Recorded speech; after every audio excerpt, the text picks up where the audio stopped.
Morning and welcome everybody to our Let's Talk Parkinson's online event brought to you by Parkinson's Community Los Angeles. Today we are going into the kitchen and we're going to learn about the soft food diet and how to create nutritious and delicious meals for people who are living with swallowing issues. I'm Julia Nichols. I serve on PCLA's board of directors. And for those of you who don't know us, we are a Los Angeles-based nonprofit that supports families living with Parkinson's through our free online education events, our support groups, our information and referral program, and much more. Today's event is brought to you by our Let's Talk Parkinson's sponsors, Abbott, AbbVie, Boston Scientific, Medtronic, and Sanovian. Our programs are also made possible by donations from our Parkinson's community. If you appreciate the free online programs like this one, I hope you will consider making a donation on our website at www.pcla.org.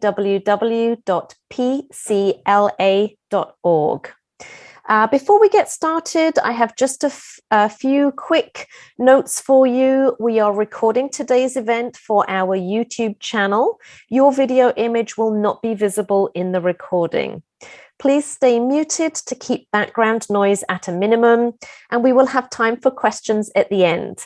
You can submit your questions into the chat at any time during the presentation as you think of things you would like to ask. If typing is difficult for you, I'll ask for spoken questions from the audience at the end of the presentation. Please keep your questions on topic, and we will try and answer other questions if there's extra time. So please join me in welcoming our speaker today, who is Diane Wolfe. Diane is the founding CEO and author of Essential Dysphagia Kitchen, which includes the Essential Puree Library, a series of 12 ebooks focused on recipes and tips designed to help families living with swallowing issues. Diane's mother was diagnosed with a swallowing disorder related to dementia, and Diane became her primary caregiver. Coming from a family of great cooks, Diane created a puree menu for her mom based on updated versions of family recipes for classic American comfort food. Her mother thrived on the diet for years, and Diane made it her mission to educate the American public on the importance of preventative nutrition. Thank you, Diane, for joining us today, and I will turn it over to you. Thank you. I'm honored to be speaking to your community. I became so involved in creating great food for those with swallowing disorders because my mother, there was nothing in the commercial marketplace, and so I created it. In the time of the pandemic, this is very important, senior nutrition, because nutrition boosts the immune system, and also it improves the mood. It makes the person feel cared for, and desserts are the most difficult thing to come by. And my mom had an incredible sweet tooth. So today I have streamlined the recipes that are in my books. And by the way, you can get them if you want to. There's a link on the website if you're interested in the lengthier recipes. But today I am giving you 15-minute quickie recipes. And as I say, it's better to have a tweaked version of the dessert than not to have the dessert at all. So I'm going to show you a few tricks. For one thing, the visual presentation I'm going to show you shows the dessert as it is served in a glass bowl in layers. So the person who's eating it gets the visual pleasure as well, because we eat with our eyes. So why don't I get started? I'm going to show you how to make cherry pie. And the first thing I'm going to do is show you how to make the crust, which you can use for other pies as well. So this is a good recipe. So this is a mini food processor. I bought a regular box of honey grahams from the supermarket. All the ingredients I'm using today are very easily gotten from the supermarket. So I'm trying to get this open. Hang on one second.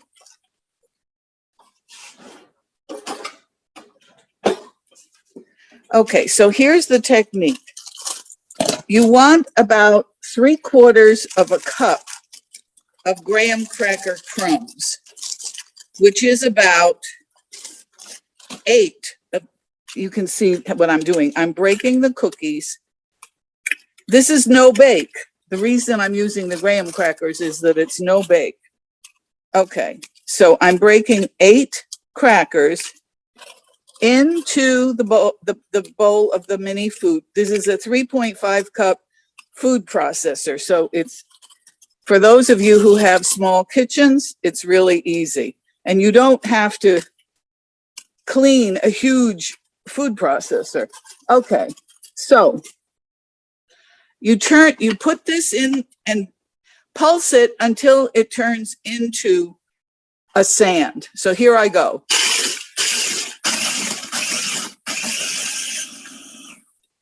Okay, that's about 3/4 of a cup. Now, I'm going to add, this is where, if you like it ultra sweet, you would add a little stevia or even a pinch of brown sugar. I'm going to add 4 tablespoons of simmering water. Okay, and this is the thickener that I showed you, the Simply Thick thickener. I use this brand because it's very easy on the digestion. I'm putting half of 1 envelope in here. This is to bind the puree and thicken it. Okay, so what you are going to wind up with at the end of that process is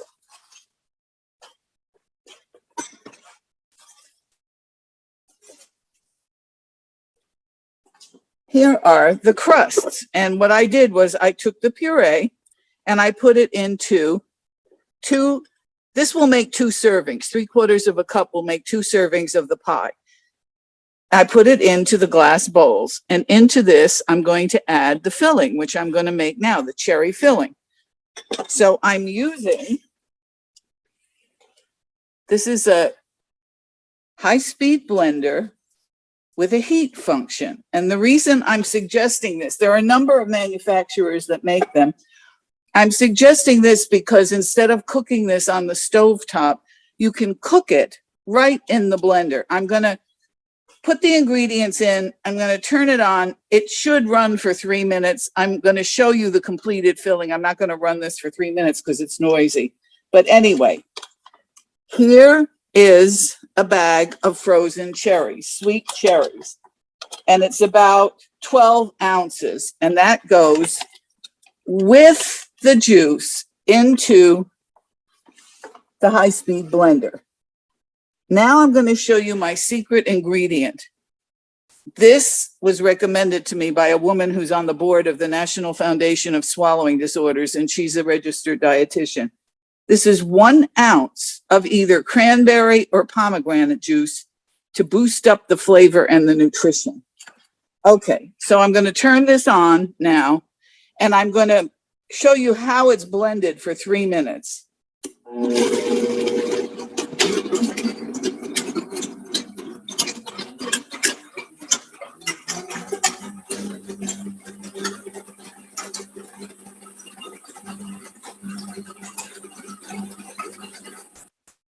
Okay, now to this, that's a pretend 3 minutes. You're going to pretend that you're going to add into this to create the filling 5 of these envelopes to make what is in essence a cherry custard. This is your shortcut.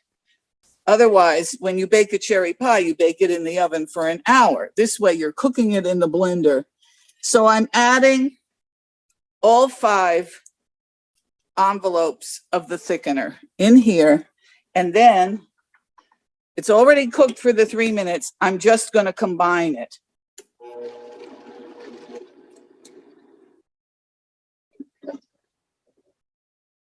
Okay, so we're pretending now. This is now all combined.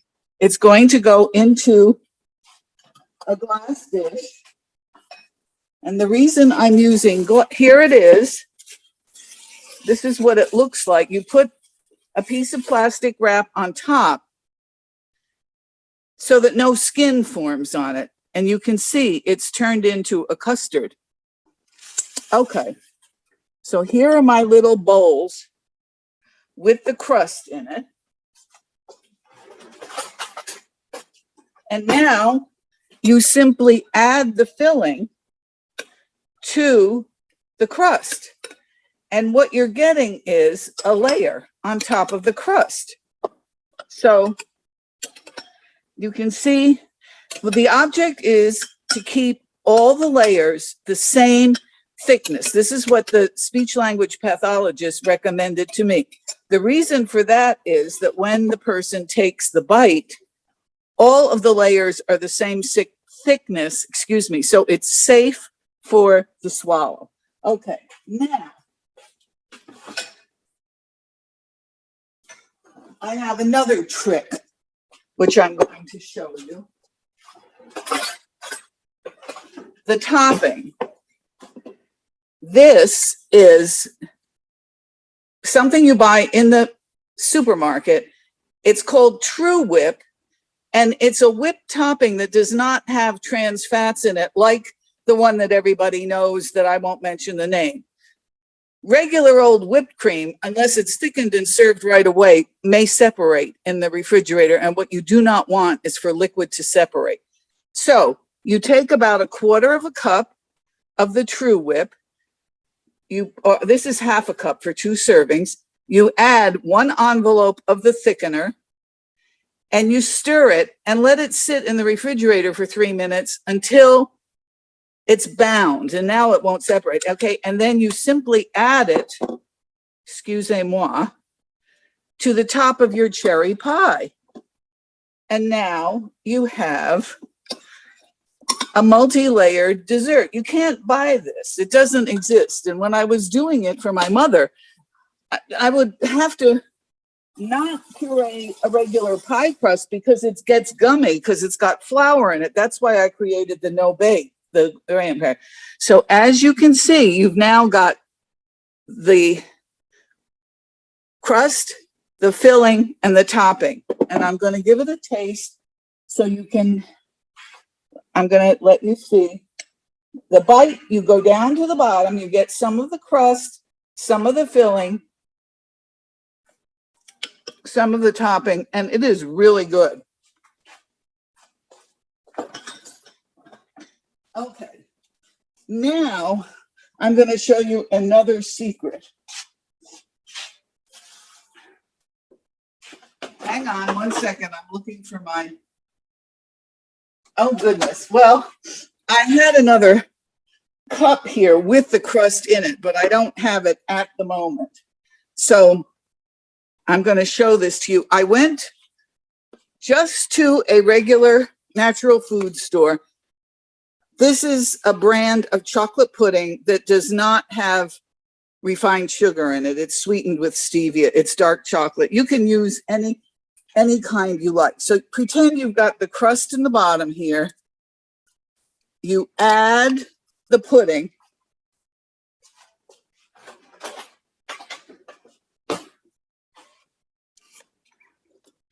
On top of the crust, and then you add the topping, which has been thickened, on top of the pudding,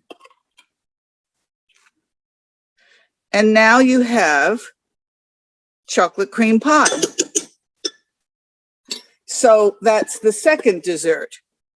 The same, you eat it the same way. You go down through the layers, you get some of the pudding, some of the topping, and some of the crust. And it's delicious, and it's really easy. The third dessert I'm going to tell you about, and I wanted to tell, you can use blueberries or peaches instead of the cherries, which will give you another fruit pie. The thing you want to make sure of if you're using a different fruit I'm showing you, this is a mesh sieve.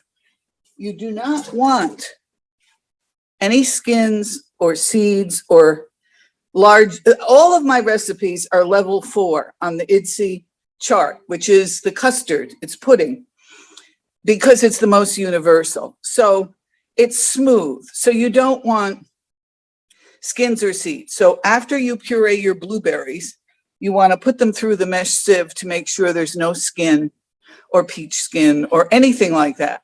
And then the process is exactly the same. And the fourth dessert that I'm going to tell you about was the one that I really created for my mom. She loved banana cream pie. And in the beginning, I was really challenged by this, but I have written out the recipe and it is on my Instagram channel at Essential Puree. And if you scroll down, it says Kathy G's Banana Cream Pie, because that one is made with a different crust, which is great. It's made with a shortbread crust from Walker's Shortbread. I say the brand because that particular brand it's very short. It tastes great. What you want is when you start pureeing this stuff, you want the flavor to keep up. You don't want to lose the flavor. And then I tell you how to make, it took me a while to make that banana cream pie. So that's your fourth dessert, but you are going to have to go on Instagram to get it. And so what I tell, a lot of times when a person goes on a puree diet, they get upset because the form of the food is different than what they're used to. And so my way, I have little sayings that I used to say to my mom, which is, it's better to have a tweaked version of the dish than not to have the dish at all. And I have found that desserts particularly present a challenge, which is why I have presented them to you today. And so you have 4. And I hope that answer, if you have any questions, I'd be happy to answer them. But thank you for having me. It's an honor.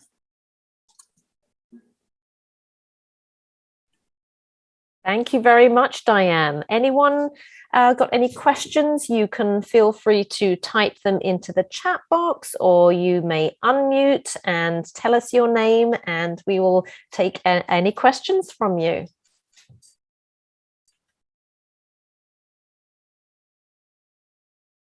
Oh, I thought I would tell you, I wanted particularly to present to you 15-minute desserts today.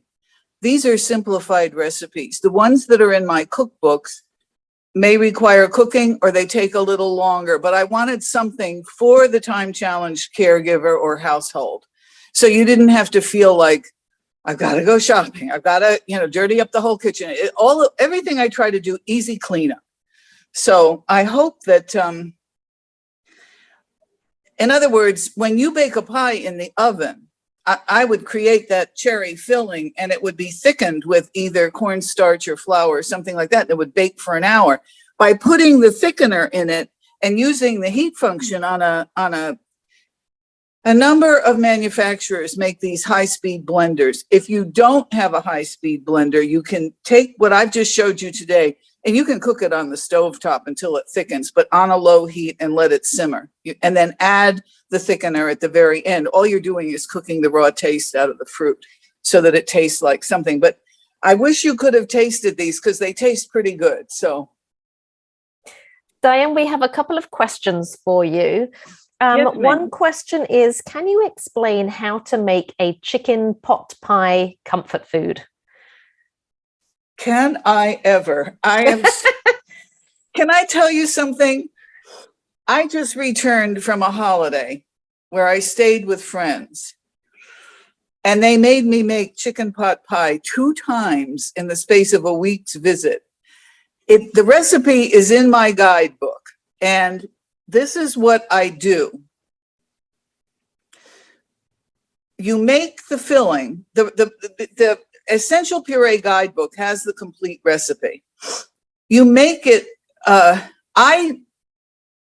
you can poach your chicken or steam your chicken or anything. I, for the sake of a shortcut, will buy a rotisserie chicken from the supermarket. And in this, I follow, if you're wondering why I'm using these prepared foods, I follow the Barefoot Contessa, who's a wonderful chef. And what the Barefoot Contessa says is store-bought is okay if it's of good quality. And I'm suggesting to you that if you pick good ingredients, the nutrition will be there. So you use about a cup of chicken. You can buy frozen diced carrots and peas. You can put little frozen chipotle onions if you want to, the classic. And then for a quickie shortcut, you can either make your sauce from scratch, which is made with broth thickened with flour. It's a classic roux, you know. But my shortcut is to buy a good quality condensed cream of chicken soup and use that for my liquid. So what happens is that becomes the liquid that you use for the puree, and then all you have to do is thicken it.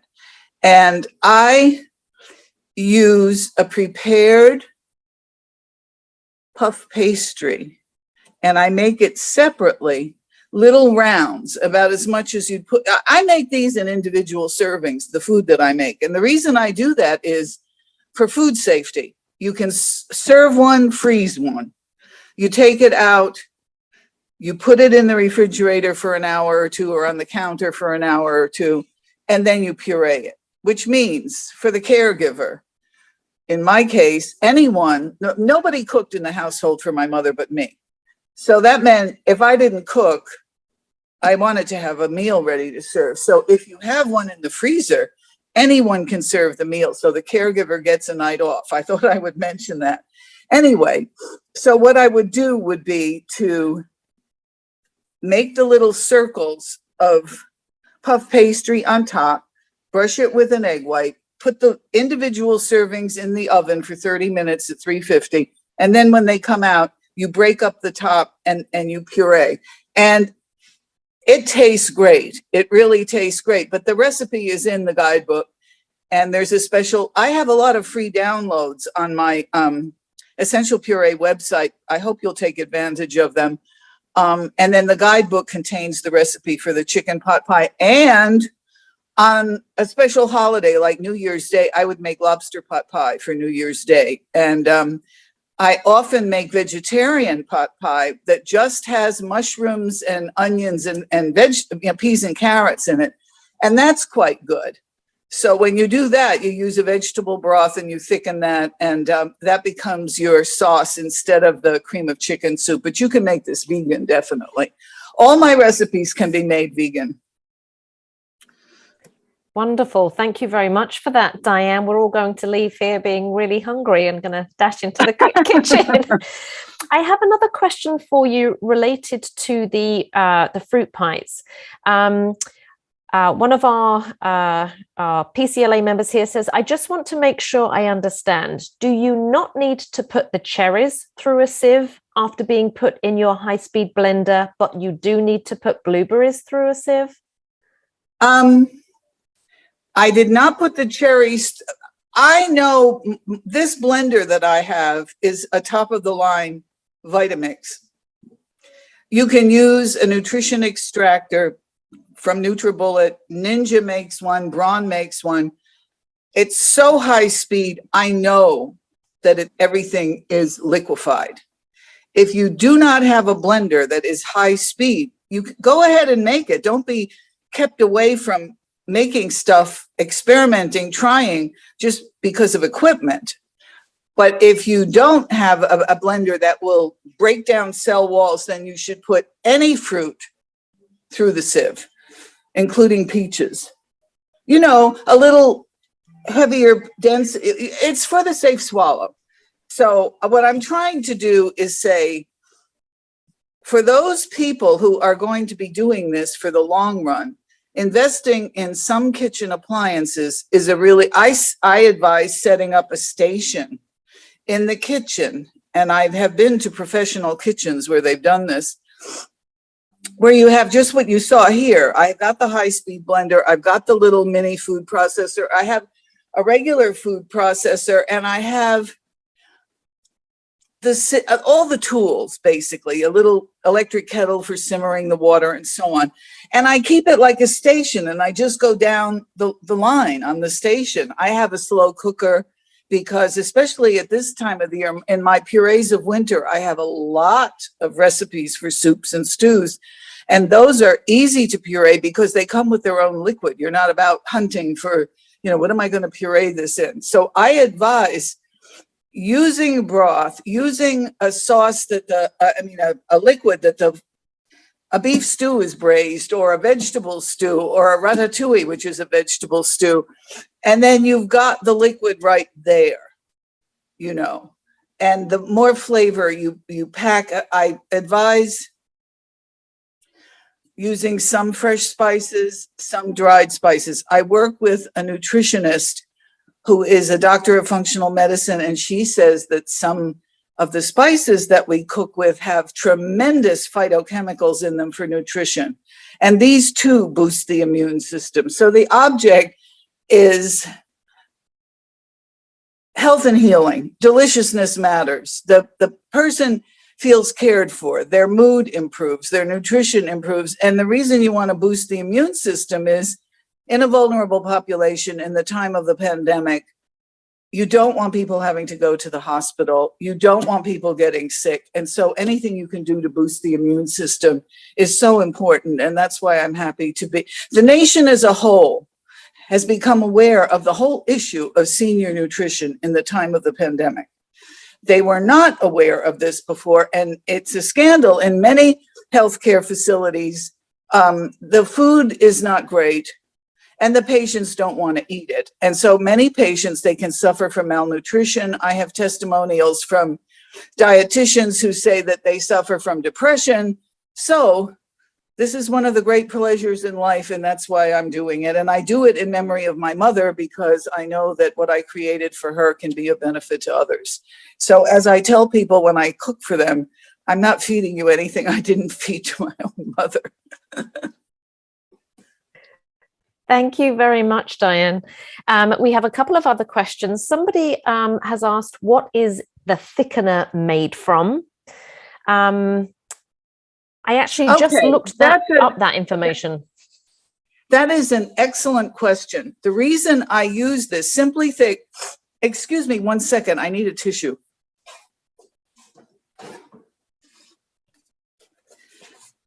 I had the advice, I hired a nationally recognized dysphagia care expert to create. I have 2 books of instructions that are free downloads because I wanted the education to be available to all people at all income levels. It was for caregiver and client education. One book is called Tools for the Kitchen, which discusses what we've been talking about here. And I've got a slideshow on my YouTube and on my Instagram showing the tools for the kitchen, how to set up. In other words, you get the diagnosis or you're maintaining. How do you set up a puree kitchen? What do you need? And I have the slideshow up there. The second free download I have is called The Science of Puree, How to Thicken Food and Beverages.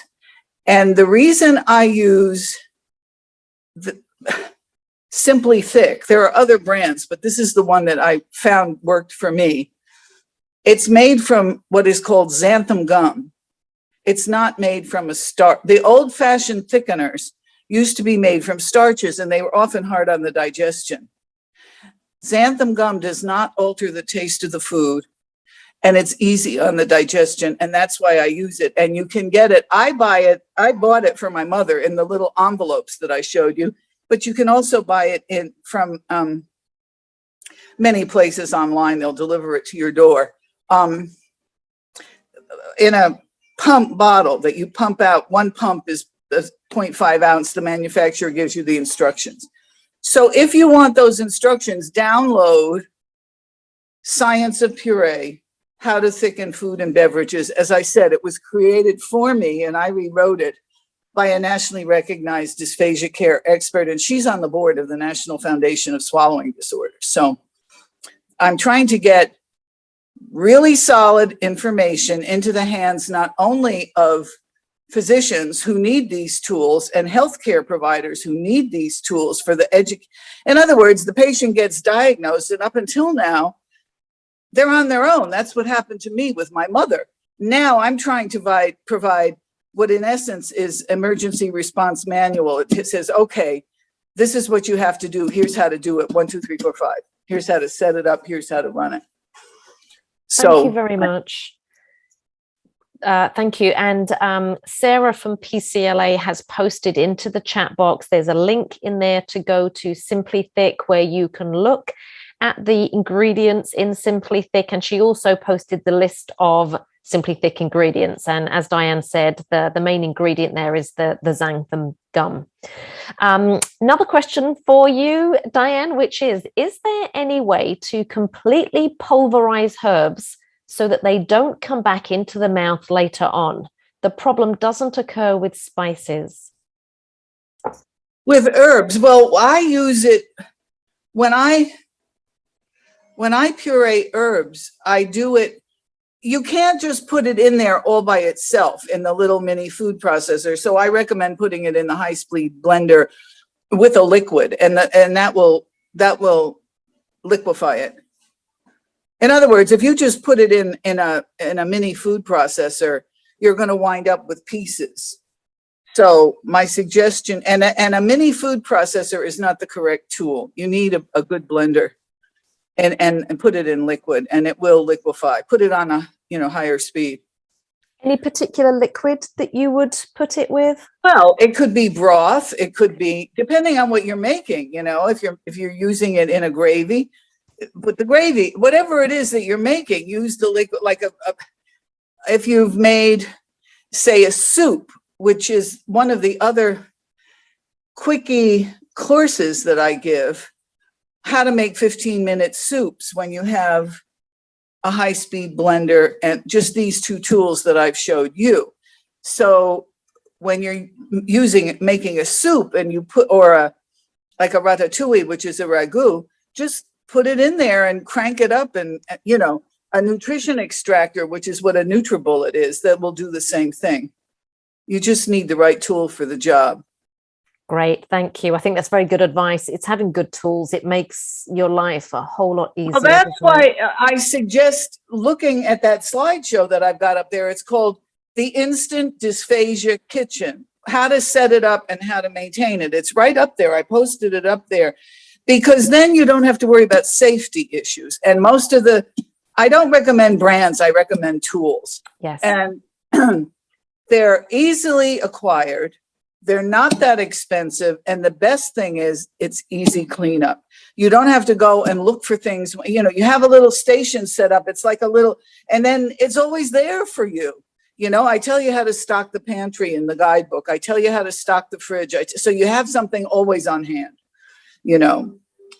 Thank you. And this is important. I did a webinar for the National Foundation of Swallowing Disorders on how to puree a holiday meal so that the person with the swallowing disorder does not have to feel. One of the very eminent SLPs that I worked with here said he didn't want his clients to be isolated, that as long as the rules, the guidelines for the safe swallow were observed, that the person could participate in the social events with family and friends, as long as you're observing the guidelines for the safe swallow, because isolation makes people feel depressed and they're missing out on life. And people are already getting isolated because of the pandemic. So it's a psychological element as well as a nutritional element. Absolutely.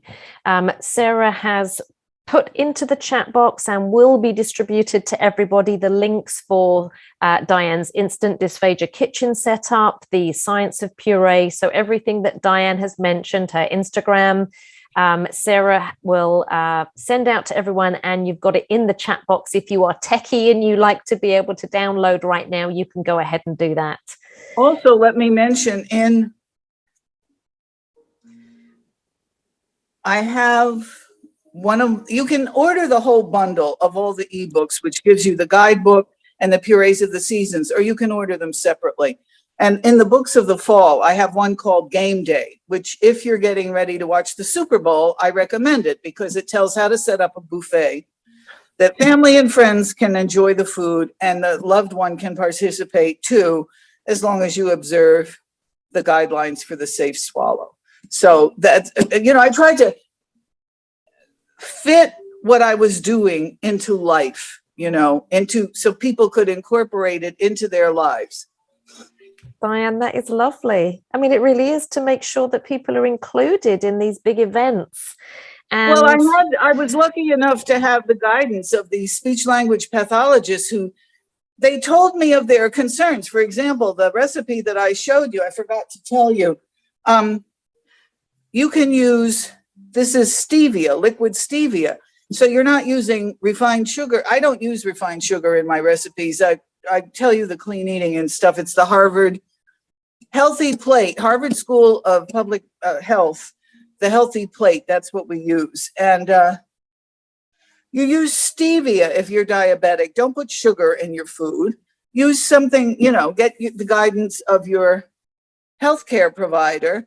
Run the recipes by them. I recommend, I was told to kind of consider the needs of the diabetic population. And so what I say is, if you are making this, run it by your healthcare provider, but get sugar-free honey grahams, no sugar added. Make those little, get things that are sweetened with stevia or no sugar, and you can adapt this to any health condition. I want it to be very adaptable and useful for people. Thank you. We have another question for you. Are most of the purees eaten with a spoon, like a thick soup might be eaten? Well, yes, they're like custard. It's like a custard. It's level 4 of on my essentialpuree.com website. I have the blog page shows you the chart for IDSI, and it shows you all the levels of puree. And all my recipes are level 4, which is a custard. It's a completely smooth custard. We actually had a question about that, Diane, which was, could you talk a little bit more about those different levels? And Sarah, I've got those levels up if you would like for me to share my screen, or if you have them up. I wish you would. Yes. Because the chart explains it. Some people have more swallowing function than others. So at level 5, they can do 1/4 inch particles of food. And at level 6, they can do 1/2 inch particles of food. And at level 4, it's a completely smooth custard. So that's what I use the latest information from IDSI. This is the IDSI framework that Diane is mentioning, where the foods are very carefully graded from that level 7 being a regular type of food, all the way down to, Diane was just mentioning, level 4, pureed, which on the food spectrum is a pureed food, and on the liquid spectrum is an extremely thick liquid. And just like Diane was saying, you get evaluation and support from speech language pathologists to help you understand and to evaluate what type of texture is appropriate for your loved one. But thank you for sharing that, Diane. Anything else to mention about this? Also, you can ask your physician, you can ask your dietitian or nutritionist, because the trick with having a great diet, even though you're eating pureed food, is information, technique, a little creativity, a little thought. And you can see, I try to make the food appealing to the eye. That's why I showed you that the idea, you have the crust, the filling, and the topping. So the person has the visual experience of a pie. When I first started making it, for my mom, I would buy a store-bought banana cream pie. You cannot puree the crust. It turns gummy, a wheat crust. So that's why I make this crust. So you can have a no-bake crust. But I was pureeing the whipped topping and the pudding together, which gives you like a mousse, and I was thickening it. But I think it's better when you have the layers because the person gets the different flavors in the different layers. So it's sort of like pie. We have a related question to that, Diane, which is, do you have a recommendation for using molds? For using mold? Molds, yeah. I'm going to say something about my own philosophy. I consulted with the top dietitian at the healthcare center, and she told me that the patients don't care about the food being in the shape of the food of origin. What they care about is the flavor. And I myself use very nicely shaped serving plates because you have to put a lot of starch into a dish to create the shape of a carrot or the shape of a piece of chicken or the shape of peas or whatever. And I don't want the extra starch ruining the flavor. So I go for flavor and I go for attractive dishes for presentation. So it's pleasing to the eye because it's more geometric as opposed to looking like the food of origin. That's my own philosophy. And I do it for flavor, for reasons of flavor. Lovely. Thank you for that. I was invited to consult with a woman who was creating pureed dishes for the government of Singapore. She was a dietitian, and she asked me this same question because in Asian societies, people are very respectful of the elders. So the Japanese already have these pureed foods available, and they were creating them. The government was subsidizing the creation of this. And she wanted to put starch. She kept saying, we're putting starch in to make it look like the national dish of Singapore. And I said, why don't you just try, all these beautiful plates that you have, use lacquered plates and place it in that. And she did. And it was for the same, the government wanted it to be in the shape of foods. I personally think it's an extra step. And I think food can be presented as our master chefs in the West do visually without looking like the food of origin. So make it look good. Just, that's why I make the layers so you can see the different layers, Thank you. I don't know if we have any more questions from our audience. If there was anyone that wanted to unmute and ask a question, please feel free to do so.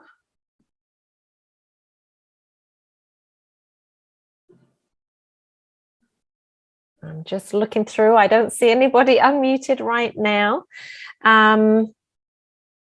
Let's see. Did I miss anything in the chat box?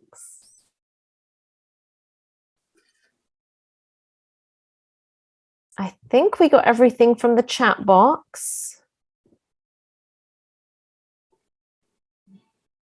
Okay. Yes, I think we got. I'm just sorry about that, Diane. I was just scrolling to see if I made sure we answered everyone's questions. I think it looks like we got everyone's questions answered.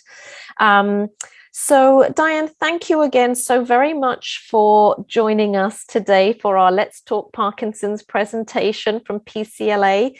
We will be sending everyone an email with some resources from Diane, including information on her books. So thank you again for all of that valuable information. Anyone can reach me on Facebook or on Twitter at Essential Puree. If you have other follow-up questions, I can always be reached. And thank you so much. I hope you enjoyed it. And I wish you health and healing in the new year. I hope it's good for your loved ones. Diane, thank you so much. That's very generous of you to offer up your contact information so that people may come with questions a little bit later. Thank you. All right, we look forward to seeing you all at our next and upcoming events. Next Friday is the first in a two-part series about financial and estate planning for long-term illnesses such as Parkinson's. This is the first program in our new series called Strictly Business. I hope you will all join us for our next Let's Talk Parkinson's program next month, which is focused on Parkinson's caregiving. You will receive information on how to register for these events by email. Let's Talk Parkinson's is made possible by our sponsors, Abbott, AbbVie, Boston Scientific, Medtronic, Synovian, and by you. By donating, you can join us in our mission to improve the lives of families in our community who are living with Parkinson's. PCLA is a non-profit and all donations are tax deductible. If you enjoyed Let's Talk Parkinson's, please consider donating at pcla.org to help us continue our work and continue to provide programs like this for free.